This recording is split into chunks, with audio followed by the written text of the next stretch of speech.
Our next session brings together a range of perspectives that sit at the heart of today's hospitality landscape: development, operations, and brand strategy. This panel discussion will be moderated by Mr. Aditya Rajaram, Managing Director at Radar Holdings. Aditya leads hospitality and real estate investments across the Middle East, India, Europe, and the Americas, with experience spanning development, financing, and long-term asset strategy. A founder-investor in the Indian School of Hospitality and a former member of Ernst & Young's specialized hospitality and real estate advisory practice, he brings both institutional depth and hands-on industry experience. Joining him on stage as panelists are Mr. Elie Milky, Chief Development Officer at Radisson Hotel Group, Mr. 𝗱𝗶𝗃𝗃𝗃, Chief Operating Officer at Rove Hotels, and Mr. Siegfried Nierhaus, Vice President and Head of Development, Middle East, India, and Africa at 𝗀𝗏𝗃 International. Ladies and gentlemen, please join me in welcoming them on stage.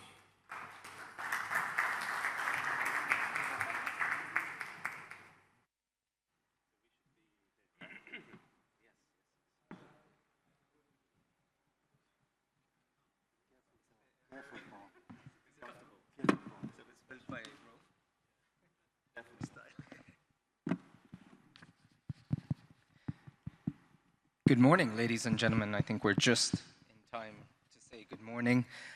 Thank you very much to my esteemed panelists. I'm very excited to be on this panel and moderate it. Obviously, I have a little bit of skin in the game when it comes to Midscale, but three very dear colleagues and friends. You know, this topic has been bandied about for quite some time. It is an important topic given where we are with the growth of the Middle East, UAE, you know, Abu Dhabi, Dubai, Ras Al Khaimah, many of the other Emirates as well. And, you know, many years ago, we can all remember Midscale was the hype discussion to have. The government made a very smart decision to allow for significant amount of subsidies when we were developing 3- and 4-star hotels, and allowed for a sort of cataclysm of these developments to take place. Many years later, obviously, luxury has, you know, found its way back into a lot of projects.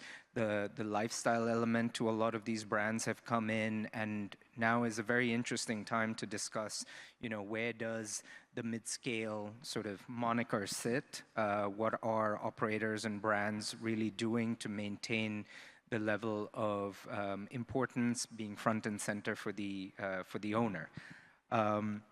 I'm gonna start with you, Paul, because as we mentioned when we had our initial discussion, out of all the three gentlemen on the stage, you represent a soul brand, and it is a brand that, in my humble opinion, has really changed the game when it comes to Midscale. You have made sure that no guest has been left for naught with the experience.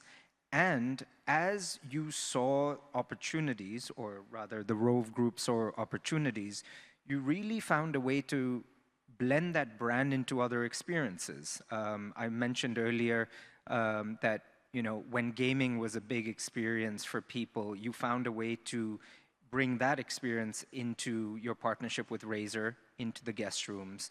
When, you know, as we look now, hotel branded residences is a big play, which you have gone into. And now, very recently with Rove HQ, where you have seen an opportunity to blend the brand and integrate the brand into commercial spaces. Could you talk a little bit about how you guys, you know, look at the next steps of where Rove should go to ensure that you stay front of mind, but to also go forward with where the market demand is? Thanks, Adi. I think I can go now. You've done my intro. Thanks so much. No, I think I want to take from Dimitri this morning. Move first, move fast. I love this. I'm going to steal this. This is our new mantra in Rove. But, you know, we're a homegrown brand. And really, everything we do, we try and represent the UAE. And really, that is what we see in the UAE, right? They're quick, they're fast, they're dynamic, they're high quality. So everything we do, we try and put it back to that. As you mentioned, we saw the opportunity in branded residences where, it was really picking up pace, but it was only in the luxury segment. And I'd like to think we were one of the first brands, in that category. But we didn't take the traditional approach, which would be, okay, there's a secondary location, let's put a mid-scale brand there. We wanted to, if you look at our locations for our branded residences, we're in downtown Dubai, we're in Dubai Marina, right next to the Marina Mall, we're in Business Bay. We'll have a couple more exciting, we're in Sharjah with Arada. We'll have a couple more really central locations because we saw a niche there. So we try to, in everything we do, we try to kind of put it back to that, and also back to, and again, the gentleman this morning talked about brand, right? And I think if I look at our target guests, which are the young and young at heart, they expect us to be fast, they expect us to be dynamic, they expect us to be constantly changing. If I look at our team, they expect the same. That every team meeting we have is like, Paul, what's next? What are we doing different? And our stakeholders as well. We're probably a rounding error on the stakeholders' balance sheet, but I think they're very happy for us to experiment in our space and supportive of that. So that's kind of how we think and how we play. Thank you. Elie, just before we came up on stage, you made a very valid point that while the word mid-scale is kind of pigeonholing us into having a specific discussion, I think it is important that, a lot of big operators and brands such as Radisson have a collection of brands that really straddle, I would say, more of a spectrum rather than a specific moniker for something like mid-scale. You have the Park Inn, you have the Red brand. In the US, you have Country Inn and Suites. Can you talk a little bit about the company's ethos and mindset of how, when you sit in front of an owner, you really are helping them identify what is the kicker to signing with some of those brands and how you are able to differentiate yourself in that room? Thank you, Adi. Just to zoom out a bit for a second, we're seeing a lot of developments in luxury when it comes to resorts and brand residences and all that. And we love that. I love luxury. We've also tried to address that in our brand spectrum with our higher end brands, and we continue to do so. But to be successful and to be competitive in the market, you need to be able to have proper consumer segmentation and developer and investor segmentation. And that's what we've done with the 5-6 brands that we focus on. And within those, you've mentioned a few of the brands, and we continue to focus on those. Now, just before we came on stage, I just used AI, my very limited AI capabilities. I just put it on Google. What is the percentage of guests that would want to travel? What was it again? That's not in the luxury segment. It came up and said 80 to 90%.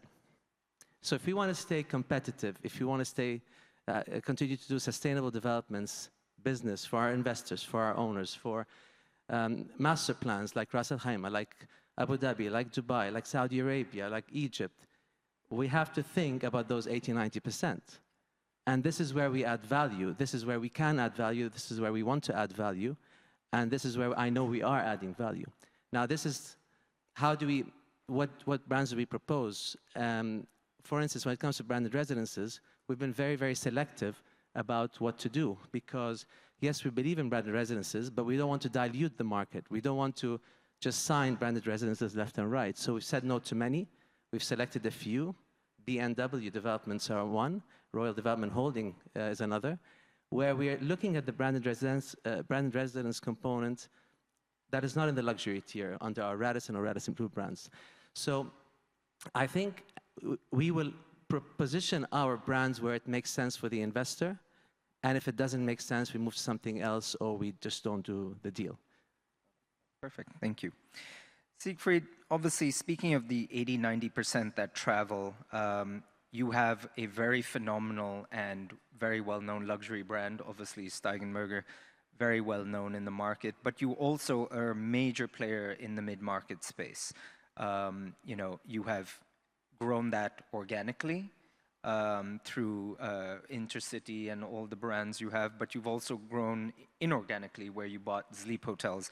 As I mentioned to you earlier, I've had many great discussions with 𝗃𝗃𝗃𝗃. Talk to us a little bit about how you have been able to maintain your roots of, service excellence with Steigenberger, et cetera, but also drive that volume push and ensure that you are best in class in the market you are in, whether it's with Jazz, Intercity. I believe you have now 8 or 9 hotels in GCC alone, more to come, obviously. But I think that would be very interesting to hear about. No, thank you. And let me just get a step back and to the 80–90% of mid-market potential clients that are out there. I'm representing a company we started 20 years ago. We have now 12,000 hotels globally. We open every year 2,000 hotels, not in this market, in China, but this is all very much on mid-market and economy, right? So far in our portfolio of 12,000 hotels, 95 of them is economy and mid-market. It's not in this part yet, as I mentioned. It's a very specific market, which is China. Many of them know, and we need to take some best practices and see how is it successful business model can be transferred in other parts of the world. So we are trying to do that. Business model is based on scale, on consistency, on digital technology, and on profitability, right? Because ultimately, whenever we talk to consultant, developers, destinations, the very first thing, like Elie and Paul said, is luxury, right? And whatever pictures we have seen in the morning, and all the great leaders are talking very much about luxury, which is very relevant to develop a destination. But not everyone wants luxury and everyone can afford the luxury. And the risk is all the time, if you just have destinations which are going above 60% luxury inventory, that when the price and ADR is not coming, then ultimately the service will suffer and the destination will suffer because you cannot maintain this high luxury service that everyone is expecting, especially in our sophisticated market, like the Middle East, UAE, and Saudi. So the mid-market is very relevant, and I heard about mid-market is still unfold. No, it's not unfold, it's here. We just need to defend this business model and make sure that in some brochures we don't see only the luxury, we see some mid-market brands, right? And I can give you some examples of we started with an Intercity hotel brand, mid-market, very much Germanic. People like consistency, people like service-orientated, and they value for money. Very important. So value for money, consistency, these are the keywords for Intercity, adaptation to the destination. So we have developed within the Intercity brand in the Middle East a specific lobby, cafe, cold bakeries, just little items. But if this is done professionally, consistent, quality focused, doesn't need to be luxury, but needs to be a product that the mid-market customer is expecting. And make sure if you're in Saudi, in Oman, in the UAE, you have the same Berliner that you eat. And this is the key of success, consistent. Right, so we have now 10 hotels. Intercity is working very well, very happy. And even in some destinations, and I'm sure Elie as well, we are not the top destination or top hotel in Dubai. But if you go to a city called Nizwa, we are the best or the preferred hotel from everyone in Nizwa. So even a mid-market hotel can become a place to be in a secondary destination. So do not underestimate the power of mid-market. And our RGIs in the market where we are great, and profitability, we talk about minimum 40, 45 to 50%. If you focus as developer and as operator, you have a very successful business model, and then scale matters, right? Because scale, we love to work with different owners, developers who just don't want to do one and want to do 5, 10, and then you get the scale and you get the profitability and consistency, and it's a real partnership that we are looking for. Thank you. And we will, I do have a question to all of you when we get to the point of, discussing challenges and how we address that. But before that, Paul, let me ask you, with the one brand you have, it must require an immense amount of thoughtfulness and care and teamwork and strategic thinking when you have to straddle this mid-scale lifestyle space, however, also making sure you are not dealing with amenity creep and you are slowly making that ROI discussion out of bounds? How do you approach that situation when you could argue, you know, with the advent of these soft brands coming in where everyone's now playing a little bit with what the amenities are, what the experiences are, but you trying to stay with your hard brands for all three of you to that amenity and that guest experience as Siegfried highlighted. How do you think through that? I think on one hand, we're pretty lucky because I don't have to worry about what the guests staying in London would think if I had valet parking that we talked about earlier. So I think we really consider, back to those three stakeholders, what works for the guest, what's right for the team, and what's right for the shareholders. Our real focus in terms of, you know, we really get involved at the start. Obviously, our parent companies are developers, so we have a lot of insight into how do we make the building profitable, how do we make the building work, and then we're just relentless on the operating costs. You know, and to give you an example, 50% of our supply chain we've changed in the last 12 months because it makes sense. Now, without compromising on quality, that's the hard bit, right? Anyone can buy anything for cheaper. If you can buy the same product or better product for lower cost, and really we have a whole team focused on that to keep our costs down. Amazing, thank you. Elie, you and Siegfried both have a lot of Sino-Asia shareholding relationships. Does that supply chain discussion, as Paul mentioned, get a bit easier for you guys when you look at maintaining costs down, whether it's an FF&E package that you're trying to sell to an owner, or, you know, looking at development costs that can be a bit more structured? I'll start with you, Siegfried. How do you really ensure that the costs are maintained while appreciating, you know, this brand and amenity creep that happens? I mean, I can share experience. We have done an OS&E comparison.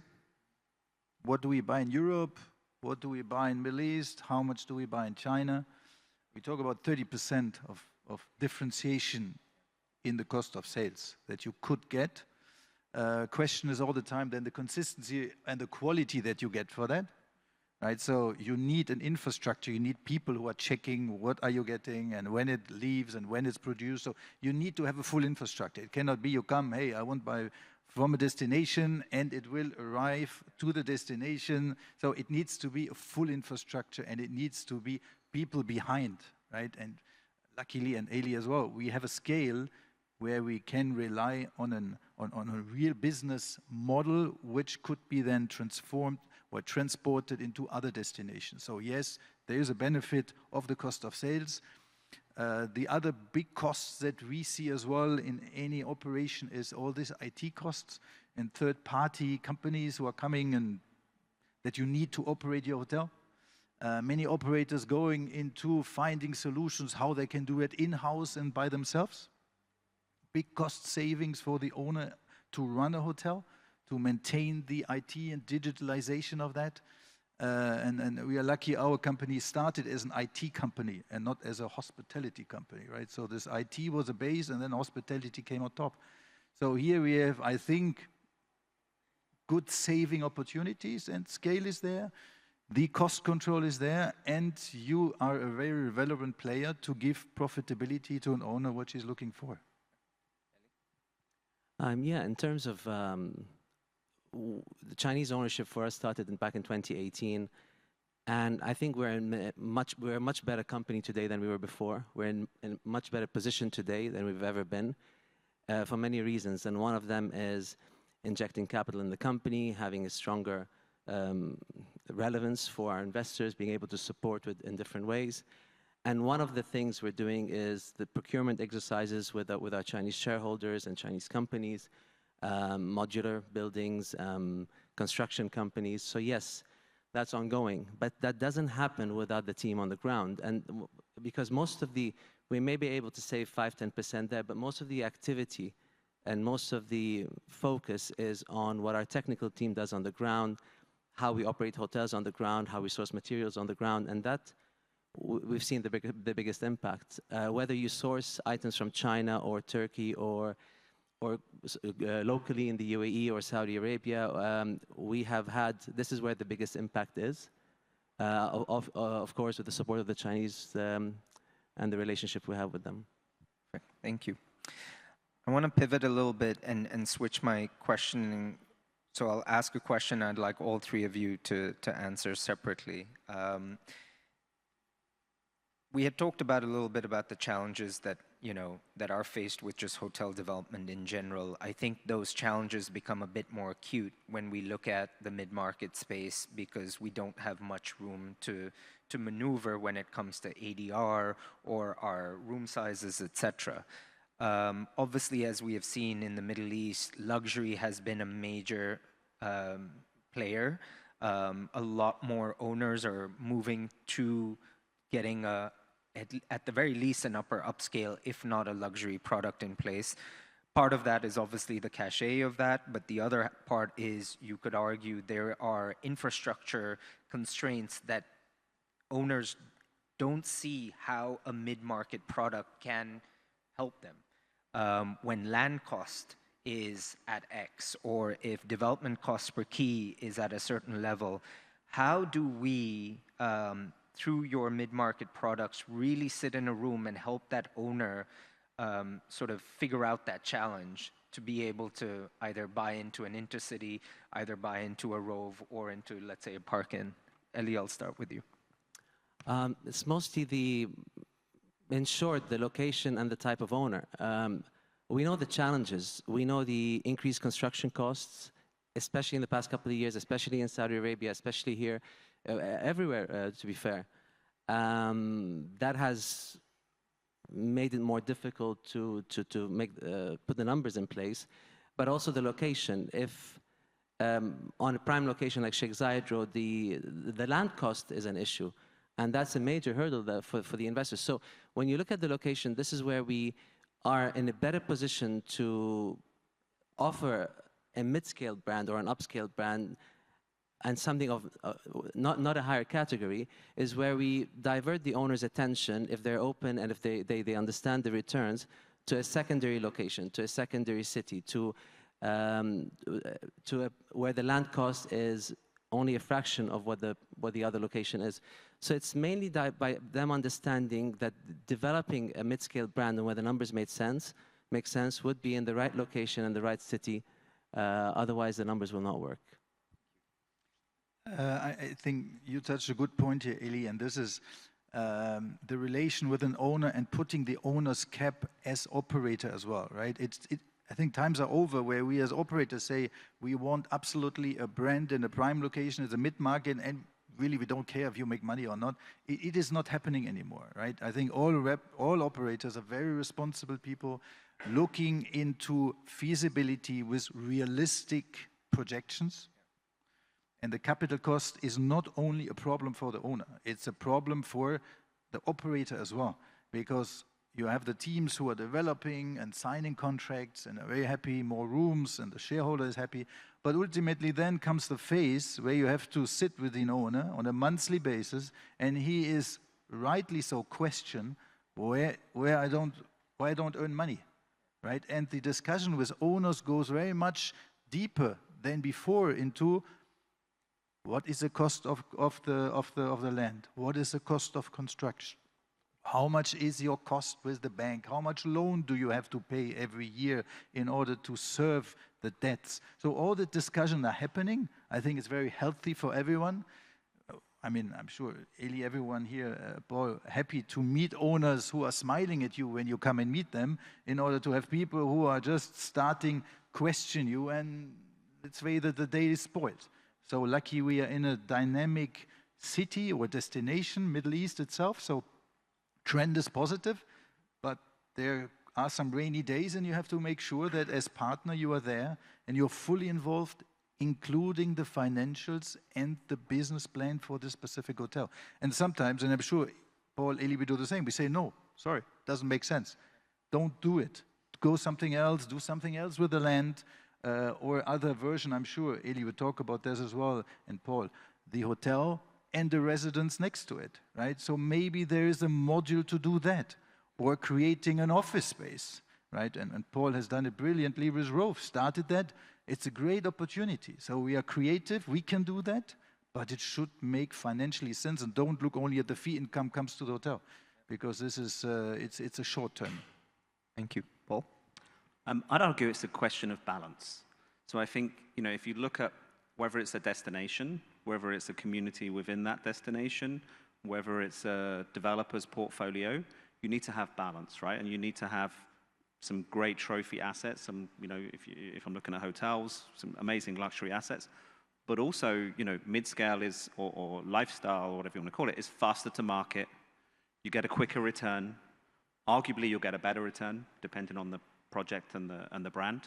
So, you know, that's how I would pitch it. And, you know, if you look at cities, you know, take London, take Citizen M, how does Citizen M make the returns as an owner and a brand in central London in amazing locations? Because the build cost is relatively low and the operating cost super efficient. That doesn't mean to say these brands and brands like Rove should be in secondary locations. You know, if you look at a lot of our locations across Dubai, we're in grade A locations or A- locations, and we make phenomenal returns. We also managed to get to market in 18 months. And we all forget about COVID. In COVID, every one of our hotels made a profit when my colleagues had 10,000 people sat at home. So I think balance would be how I would discuss it. Thank you. Speaking of secondary locations, when we had our preliminary discussion, we brought up a very important theme that I think is quite relevant.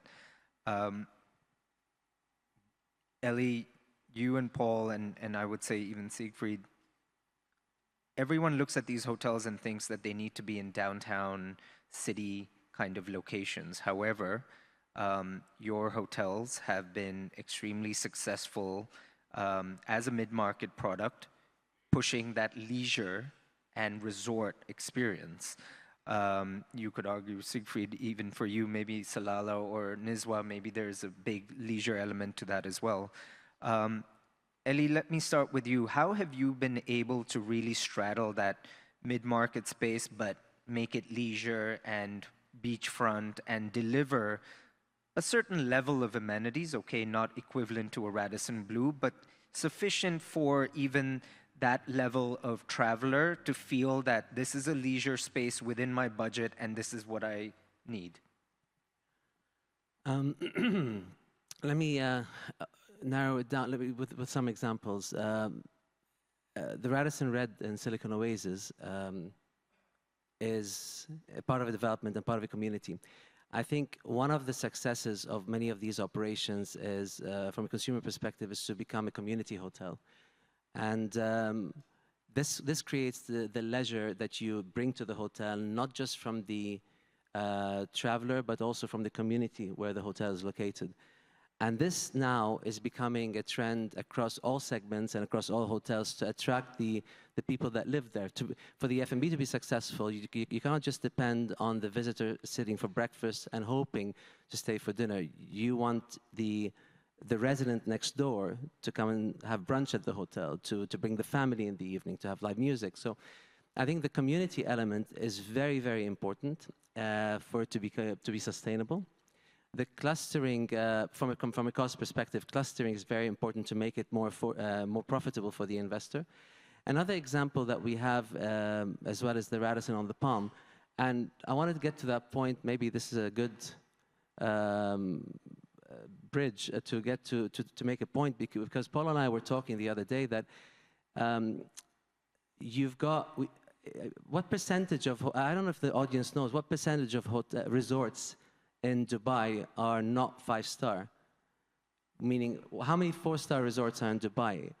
And that's probably around 5%, and you can just count them, it's just a handful. You've got the Rove, you've got the Radisson on the Palm, the Rove La Mer, you've got a Loft on the Palm, and maybe 1 or 2 more. Only 4 or 5 resorts that are not in the 5-star category. There's a huge segment for that. Why? How do we make it successful? There is a demand for it, and the Radisson on the Palm is a great example. The Rove La Mer is a beautiful example as well. And I think the mid-scale element has a beautiful role to play in a market that is very, very strong, where if it's positioned just below the higher tier segment, it will perform even better than if it were located in a secondary city, for instance. And I just want to mention that as well. I mean, why investors are more eager to go maybe to mid-markets than this luxury. It is as well what we have seen in the last couple of years. The business disappearing for a couple of months or is going down to some external elements. I think the adaptability of a mid-market brand in order to be able to save bottom line is much higher than the luxury. I think here we have a real argument to talk to investors and developers and say, hey, here you have a real opportunity when the weather is bad and not always the sun is shining, that you can maintain your profits in keeping a mid-market. And the uplift when the business is high, the mid-market is achieving almost the same rates like a five-star hotels, right? So let's face it, the demand is driving the ADR. And then you have a clever yield manager sitting in your office and sitting in your hotel. He makes sure that you have a better RGI than the others. So there's a lot of opportunities. And for the beach resorts, yes, we have 8 brands and every brand has its ADN, sorry.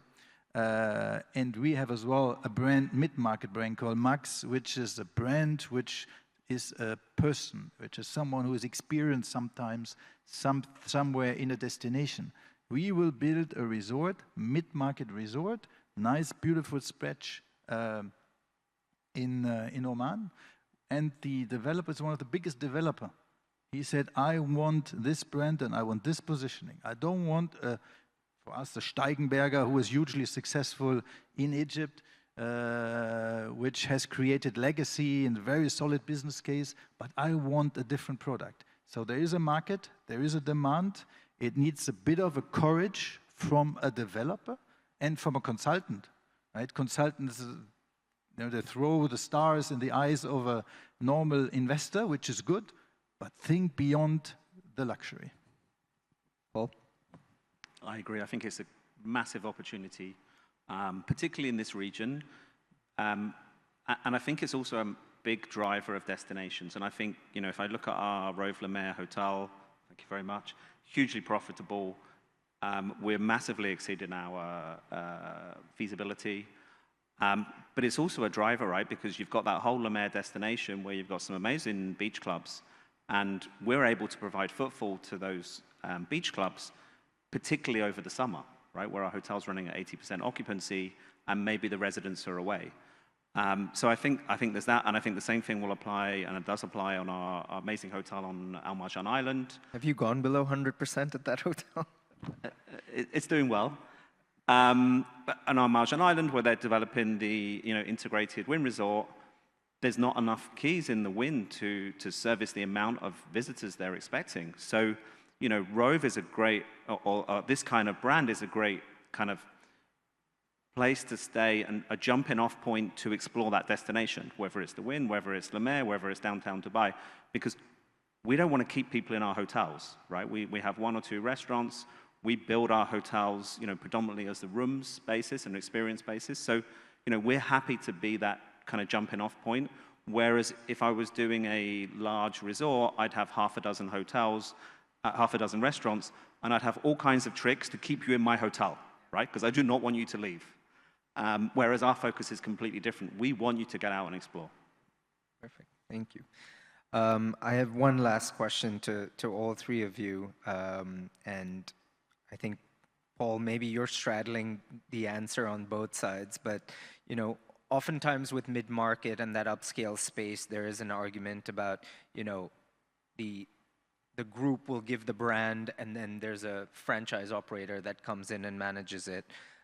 To that extent, I wanted to ask, within this space, is the genuine success of the mid-market space operator-driven? And what I mean by that is operations-driven. Is that where the real success comes in? Or does it get set by the brand, and is it brand driven where they set a benchmark of how the product should be from a structure perspective, and that drives the success? Everyone. Go ahead, Elie. Sorry, so is the question... so do you feel, let's say, Park-In... Who defines the product, the owner or the operator? Not owner, no? Like you're the operator as Radisson. Is most of the Park-In, that use an example, Park-In success because you've set the brand at that certain level, or is it more to do with how tight and how sort of efficient the operations are? A bit of both. I mean, it's the efficiency of the operation is the reason behind the success of the vision we had for the brand, right? So we wanted to, launching Price by Radisson, which is our budget brand in Europe, the idea is we don't want to have one standalone Price by Radisson. We want to make it one of many under cluster operation. So the results are the success of the vision that we've put in place. I think, yeah, that's how I would put it. Thank you. Paul, since you're on both sides of... I think I would argue it's both. I think you've got to have lean operations, you've got to have smart development, and I think you've got to start, you know, there's no point building a hotel and then figuring out what your brand is. I think that's a waste of money. I think in terms of brand versus operator, I think I'm quite lucky because we're in this region, we're focused on this region. So, you know, I really don't care what happens in London or New York. You know, for me, my starting point is what's the right thing for our target guest audience? And we behave accordingly. So we don't get too hung up on, you know, and I'll give you an example about breakfast, right? So, you know, traditionally mid-scale hotels will put scrambled egg out on a breakfast buffet, and it kills me. Because everyone knows that scrambled egg does not sit well for 2 hours. We will make eggs fresh, not because our brand standard in New York says that we have to put it out on a 3-day-old buffet. So I think we adapt our operations to this region and do what's right for the guest rather than what the brand dictate. Siegfried? Bit of both, like Elie said, the brand needs to have standards, procedures, controlling costs, giving guidelines to the operator in order to make sure that is an efficient one. So yes, we have all the documents, we have all the files, we have everything ready. But of course, we are working in the hospitality industry and I love work with people, for people, and it's a key, right? If we have an operator who is just trying to get more hotels to operate, but is not increasing their number of staff who is overseeing this operation or putting in place some professionals who know how to run operation, then you can have the best brand standards and the best control in place, your brand will get a hit. So it's really a commitment from the operator, and there is a couple of operators here who is dedicated, committed in making sure there is the same love and affection and dedication to deliver the best service. It kills any brand, no matter what good they are, right? And you know, we have in China the business model where we have 2,000 hotels we open, right? There is one brand called 𝗀. They have 200 hotels in Shanghai, 2,000 in the country. Their business model is based on the GM is selected and trained by us. The rest can be done by someone else, but it's about the GM and the #1 person who is selected by us, trained by us, audited by us, and the rest can work, right? So there is a critical aspect to this operation, and sometimes it works, sometimes it doesn't work, but it has to do with the operator focus on supporting the brand and the customer ultimately. Perfect. I can think of no better way with my 3-minute timer done. Ladies and gentlemen, please put your hands together for our wonderful panel speakers. Thank you. Thank you. Thank you.